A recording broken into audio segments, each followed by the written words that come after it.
Assalamu alaikum wa rahmatullahi wa barakatuh.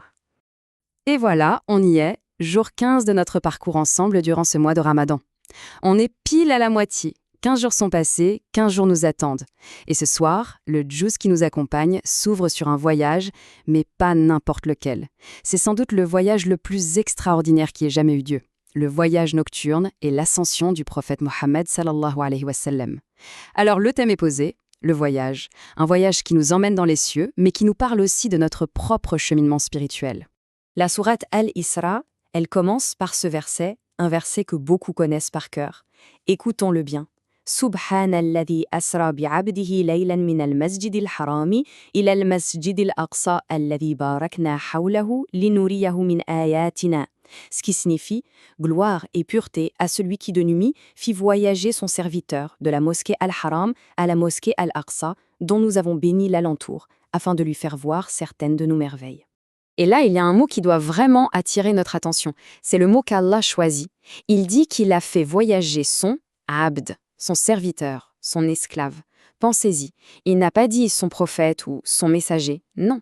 Au moment du plus grand honneur qu'un être humain ait jamais reçu, le titre utilisé est celui de la plus grande humilité. La leçon, elle est incroyable, non?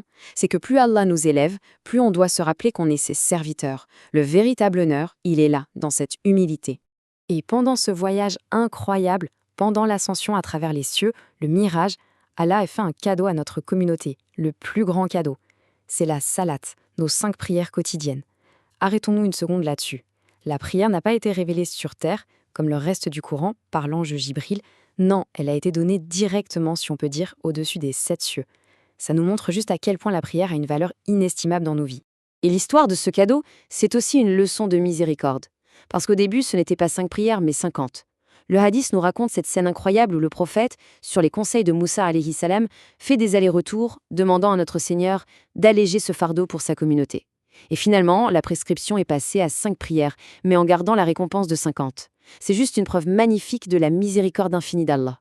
Alors, après ce voyage absolument spectaculaire dans les cieux, la sourate nous ramène, si je puis dire, les pieds sur terre. Elle nous donne des directives très très concrètes pour notre propre voyage, celui de tous les jours. Et écoutez bien par quoi ça commence, c'est frappant.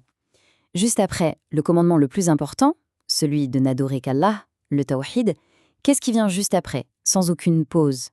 Le commandement d'être bon envers ses parents. Allah les met côte à côte dans la même phrase. Le message est clair. La relation avec Dieu ne peut pas être déconnectée de la relation avec ses parents. Alors, on pourrait se dire, d'accord, il faut être bon avec ses parents, mais à quel point ce commandement est-il détaillé? Eh bien, la réponse du Coran, c'est une précision absolue. Et ça nous montre à quel point c'est important. Le Coran nous dit « ne leur dis même pas « ouf ». C'est juste un détail fou, non? Pas un mot, non, juste un son. Une syllabe. Ce petit souffle d'exaspération qu'on peut avoir, eh bien, c'est interdit. La logique derrière est imparable. Si même le plus petit signe d'agacement est interdit, imaginez ce qu'il en est de lever la voix, d'avoir un regard dur ou pire, de les négliger. Le verset nous dit ensuite de baisser pour eux l'aile de l'humilité, tout un symbole. Ensuite, un autre commandement. Et là encore, chaque mot est pesé. Allah ne dit pas simplement ne commettez pas la fornication. Il dit et n'approchez pas. La nuance est énorme. C'est une stratégie de prévention. Ça veut dire qu'il faut s'éloigner de tout ce qui peut y conduire. Un regard, une parole, se retrouver seul. En fait, l'islam vient couper la chaîne du péché à son tout premier maillon, bien avant qu'elle ait une chance de se former. Et cette idée de ne pas approcher, elle est au cœur même du jeûne du Ramadan, n'est-ce pas? Parce que jeûner, ce n'est pas juste s'abstenir de manger et de boire. Le vrai jeûne, le jeûne complet, c'est aussi celui des yeux, des oreilles, de la langue, et bien sûr, à notre époque, celui de nos écrans.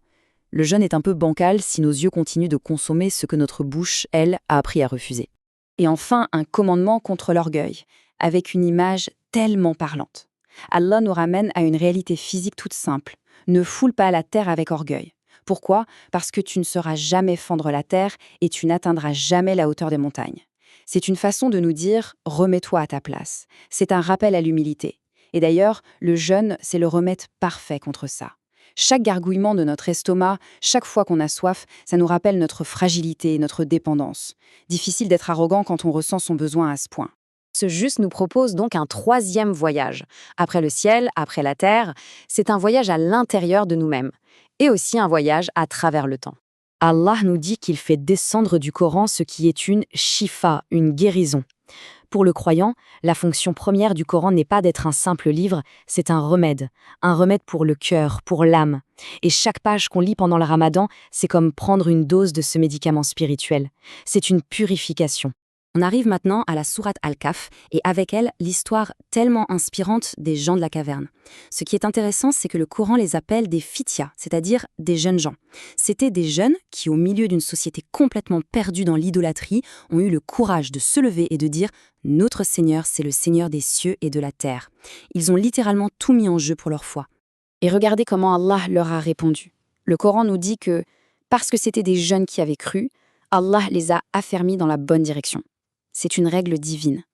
Parce qu'ils ont fait ce premier pas, ce pas sincère et courageux, Allah s'est occupé du reste. Ils se sont réfugiés dans une simple caverne et Allah a transformé leur histoire en un miracle, en une leçon pour tous les temps. La sourate Al-Kahf continue et nous donne une perspective qui remet tout en place. Elle dit « Les biens et les enfants sont l'ornement de la vie de ce monde ». Il faut bien entendre ce mot, un ornement, une décoration. Ce n'est pas l'essentiel. Ce qui reste, ce qui dure vraiment, ce sont al-baqiyat as-salihat, les bonnes œuvres durables.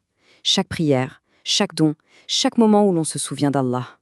C'est ça, notre véritable patrimoine. C'est ça, le seul investissement qui ne perd jamais sa valeur.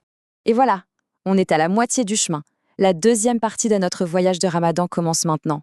Alors récapitulons vite fait les trésors de ce juice pour attaquer cette deuxième moitié avec une énergie toute neuve. Alors, qu'est-ce qu'on garde avec nous de ce voyage? Retenons ça. La prière, la salat, c'est un cadeau qui vient d'au-dessus des 7 cieux. Le respect des parents, ne même pas dire ouf. Pour le péché, la règle, c'est de ne même pas s'approcher. On coupe à la racine. L'humilité, toujours. Le jeûne est là pour nous le rappeler chaque jour. Le Coran, c'est notre shifa, notre guérison. Et enfin, notre seule vraie richesse, ce sont nos bonnes actions, celles qui durent. On a fait 15 jours d'efforts, mais soyons clairs. Les 15 meilleurs jours sont devant nous. Laylatul Qadr, la nuit du destin, elle est quelque part là, dans cette deuxième moitié. Alors ce n'est surtout pas le moment de fatiguer ou de ralentir. Au contraire, c'est le moment d'accélérer. Et on va terminer avec les magnifiques invocations que ce juge nous a offertes. Pour nos parents, Rabbi irhamhuma kama rabbayani saghira. Ô mon Seigneur, fais leur miséricorde comme ils m'ont élevé tout petit. Et puis, l'invocation de ces jeunes courageux de la caverne, Rabbana atina min ladunka rahmatan wa hayyi' lana min amrina rashida.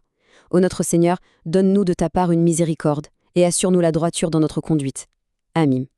Jazakum Allahu khayran. Wassalamu alaykum wa rahmatullahi wa barakatuh.